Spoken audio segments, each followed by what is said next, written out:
On a décidé de se mettre ensemble, comme vous le voyez, dans le monde de l'art, dans le monde culturel, c'est sans distinction d'ethnie, d'origine, de culture, encore moins de religion et de partis politiques. On est toujours ensemble. Donc on a voulu montrer l'exemple pour notre pays, pour la paix en Côte d'Ivoire. On a décidé de s'appeler de façon spontanée et de venir en un endroit bien précis, apporter un message de paix aux Ivoiriens et interpeller vraiment tous nos frères et sœurs, nos familles à la paix, qui est un préalable à toutes sortes de développement et à toutes sortes d'entreprises. Nous voulons la paix en Côte d'Ivoire et nous demandons de grâce à tout le monde d'avoir des attitudes, des discours, des comportements des entreprises de paix pour le bien de la Côte d'Ivoire, notre parti, notre patrie. Nous vous demandons pardon, surtout les gens de la mode, les personnes des arts. Je pense que vous conviendrez avec moi de prendre cette attitude d'humilité pour ceux qui ne sont pas, qui se gênent pas. Nous vous demandons pardon. Nous vous demandons pardon du plus profond de notre cœur. Nous vous demandons pardon humblement. Nous demandons pardon à la Côte d'Ivoire elle-même. Nous vous demandons pardon à tous les Ivoiriens. Pardon. Nous voulons la paix. On veut travailler. On veut avancer dans une Côte d'Ivoire de paix, dans une Côte d'Ivoire prospère. Pardon. Aïe Sabari Yati Yaya. Nous vous demandons pardon.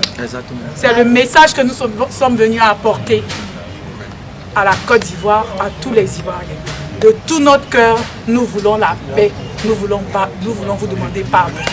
Pardon, on veut travailler, on veut vivre. On veut que nos enfants, nos descendants vivent en paix dans ce pays-là. Nous vous demandons pardon. Et c'est la raison pour laquelle nous sommes ici. Nous vous demandons pardon.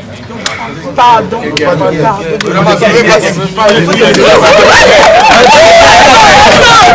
Est-ce que ce genre de choses peut être possible au Cameroun?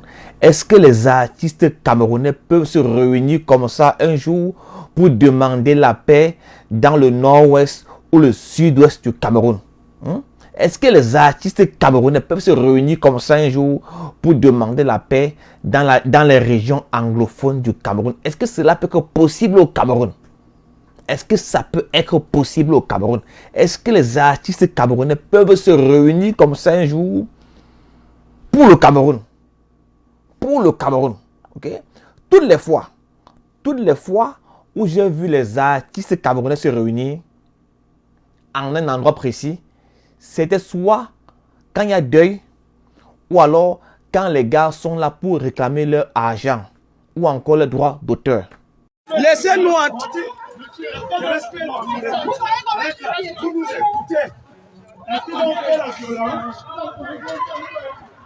Monsieur,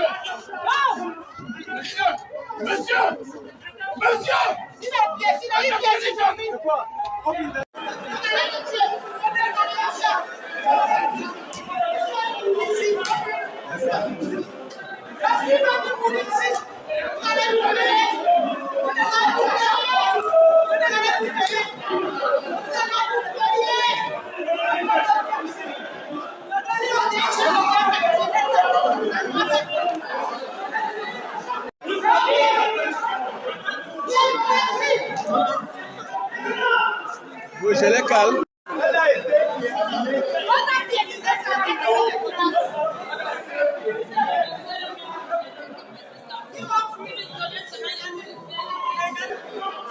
On va même aller là-bas faire l'entraînement.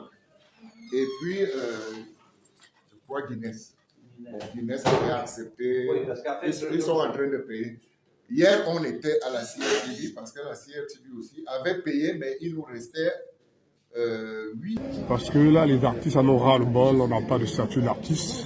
De l'argent a été détourné par une commission ou un comité de recouvrement qui s'est joué de tous les artistes camerounais. Vous êtes tous au courant, tous les journalistes, de ce qui se passe.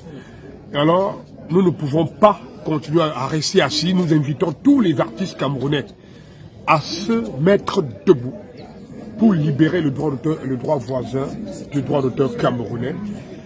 Nous avons assez été spoliés depuis 30 ans. sans statut de l'artiste, nos aînés meurent dans la précarité. Tous ces grands artistes ont laissé des familles avec des enfants, des familles qui n'arrivent pas à hériter de leurs droits.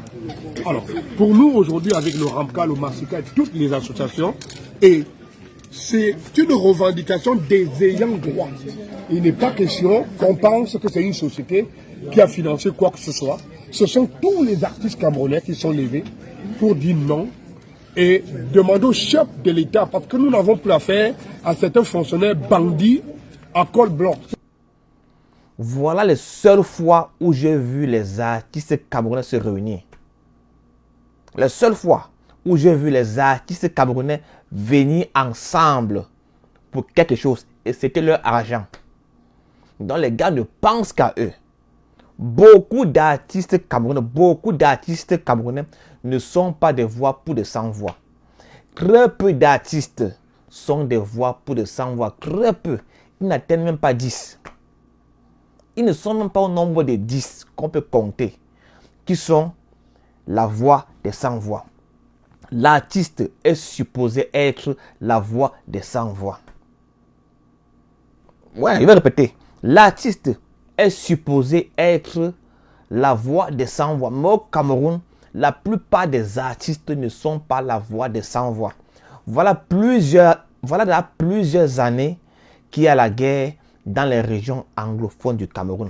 Mais on a vu très peu d'artistes se prononcer. Très peu se prononcer. Les gars ne pensent qu'à eux. Ils ne pensent qu'à eux et non aux autres. Supposé être du côté de la veuve et de l'orphelin. C'est ça le rôle de l'artiste. C'est ça le rôle de l'artiste. Il est la voix du peuple. La voix des sans-voix. Mais qu'est-ce qui ne va pas avec les artistes camerounais? Qu'est-ce qui ne va pas avec les artistes camerounais? Il est bien vrai que parmi les artistes-là, il y en a ceux qui se sont démarqués. Plusieurs se sont démarqués. Mais ils ne sont pas nombreux. Je rêve de ce jour où je veux voir les artistes camerounais venir ensemble, non pas pour réclamer leurs droits d'auteur, mais pour parler du Cameroun. Je rêve de ce jour. C'est possible, hein? C'est possible pour eux. Si les artistes réussissent à venir ensemble pour demander leurs droits d'auteur, ils peuvent aussi venir ensemble pour le Cameroun. C'est possible. Les amis, je pense que ce genre de comparaison ne doit pas avoir lieu. Parce que nous savons très bien que en Côte d'Ivoire, ils sont vraiment courageux. Quand ça ne va pas chez eux, ils se lèvent pour manifester ou encore pour dire ce qu'ils pensent en suscitant du changement. Et pourtant, ici au Cameroun, la plupart de nos artistes sont simplement égoïstes. Vous allez voir, lorsque quelqu'un a même le succès, il ne veut pas faire les featuring avec les no-names pour leur donner un peu de sa lumière. Il préfère garder ça pour lui ou encore se renfermer dans son succès. Et c'est ça qui fait en sorte que vous allez voir au Cameroun, la musique même n'évolue pas. Parce que quelqu'un a son succès, il veut gérer seul. Quelqu'un a son moment de gloire, il veut manger seul. Il ne met pas en tête que voilà, il peut soulever quelqu'un d'autre ou encore tenir la main de quelqu'un d'autre pour que lui aussi, il puisse sortir la tête de l'eau. C'est vraiment dommage. Et pourtant, en Côte d'Ivoire, ces gens sont vraiment courageux. Voici les élections présidentielles, par exemple, qui se rapprochent. Et quand tu passes sur Internet, quand tu vois la mobilisation que la plupart des jeunes font face suite à ces élections-là, tu es simplement impressionné. Parce que n'importe qui se lève pour dire ce qu'il veut comme changement. N'importe qui se lève pour dire ce qu'il pense. N'importe qui se lève pour susciter la paix ou encore des modifications au niveau, je vais dire quoi, gouvernemental, pour l'amélioration du niveau de vie des habitants. Je vous assure, c'est simplement impressionnant. Et ce qui m'étonne, c'est que la plupart des gens qui font cela sont des jeunes.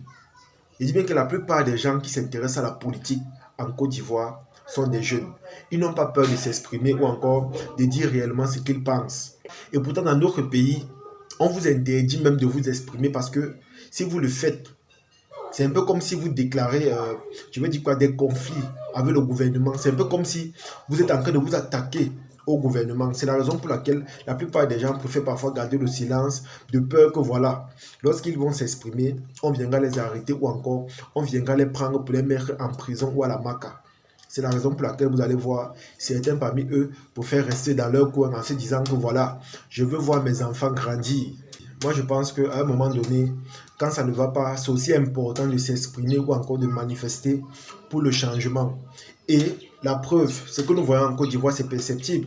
Et ce qui est bien, c'est que ça fonctionne. Vous allez voir que beaucoup de secteurs en Côte d'Ivoire ont connu beaucoup d'amélioration. Tout ça pourquoi? Parce que la population s'est manifestée et ils ont revendiqué ce qui est légal dans le but que voilà, ça améliore leurs conditions de vie ou encore leur manière de vivre. Et pourtant, chez nous, nous sommes là, on dort, on ne veut pas avancer. Au contraire, si quelqu'un mange chez lui et que l'autre ne mange pas, lui, ce n'est pas son problème. Le plus important pour lui, c'est qu'il puisse remplir son ventre et il puisse avoir ses ressources financières chaque jour. Et je vous assure, c'est dommage. Pour moi, le simple fait de voir à quel point les Ivoiriens sont si courageux, honnêtement, ça me pousse à leur donner encore plus de respect et de manifester également mon admiration à l'égard. Parce que ce n'est pas la première fois. Et le simple fait de voir que ce sont beaucoup plus les jeunes qui font preuve d'un tel courage, je vous assure, c'est simplement extraordinaire. En tout cas, comme j'ai l'habitude de dire, prenons juste l'exemple sur la Côte d'Ivoire parce que eux, ils connaissent, ils ont compris. Et ils sont vraiment courageux. C'est à travers le courage qu'on peut faire beaucoup de choses. C'est à travers le courage qu'on peut dénoncer. C'est à travers le courage que les choses peuvent changer. Parce que si on reste là, on garde le silence parfois, honnêtement, on sera sur place et on aura du mal à avancer. C'est la raison pour laquelle moi, à travers ma modeste voix et à travers mes réseaux sociaux, j'invite toujours les autres à copier le bon exemple et à se dépêcher pour que voilà, les choses changent également et que les conditions de vie soient nettement mieux. C'est un peu ça les amis. En tout cas, partagez la vidéo au maximum et on se dit à la prochaine. Ciao.